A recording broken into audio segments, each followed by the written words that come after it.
As war with Japan dragged on in the Pacific Theater, the United States raced to develop and complete a new weapon in total secrecy. President Roosevelt established the Manhattan Project in 1942 to create a new top-secret bomb designed to end the war. And by 1944, the development of the first atomic bomb was well underway. Even the thousands of men and women working on the project had no idea of the staggering energy they were to release. Needing an experienced bomber pilot to lead an important new mission, General James Doolittle recommended Captain Paul Tibbets. Tibbets had over 43 aerial bombardment missions in Europe and North Africa to his name.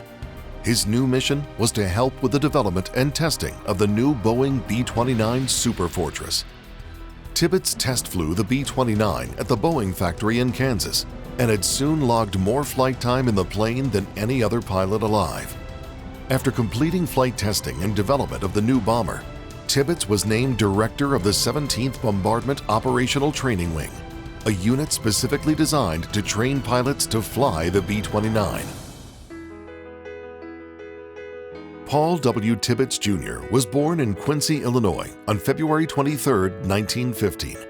As a boy, young Tibbets became enamored with aviation after his mother paid $1 to let him sit in an airplane at a local carnival. Later, when he was 12, Tibbets got to fly with a local barnstormer and drop candy bars to the crowds at a local racetrack. The seeds of a career in aviation were planted. Now a lieutenant colonel, Tibbets was summoned to Colorado Springs Army Airfield in 1944 for a top-secret meeting with 3 representatives of the Manhattan Project. Tibbets was told that he would be in charge of the 509th Composite Group, a unit of about 1,800 men and 15 B-29s. He was given a choice of 3 possible bases for his new classified mission. He chose Wendover Army Airfield in Utah for its remoteness. This is Colonel Paul Tibbets of Miami, Florida, commander of the Atomic Bomb Group. Promoted to colonel in January 1945, Tibbets brought his wife and family with him to Wendover. To explain the abundance of workers on base, Tibbets lied to his wife, telling her that the men were sanitary workers. Other military units joined the 509th in Wendover to assist in the mission of preparing to use the atomic weapon in war.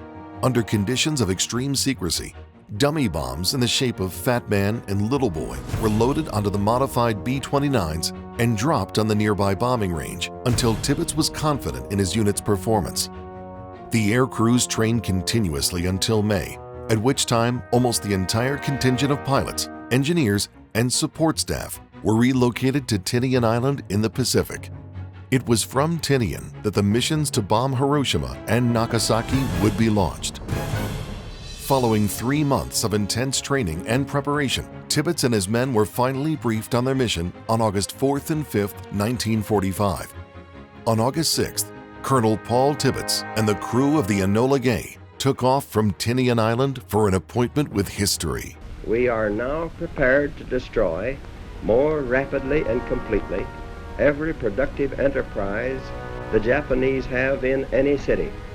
They began arming the bomb 8 minutes into the flight, a task which took 25 minutes.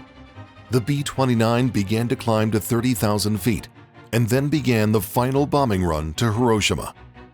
The bomb, called Little Boy, was released. Well, as the bomb left the airplane, we took over manual control, made an extremely steep turn to try and put as much distance between ourselves and the explosion as possible.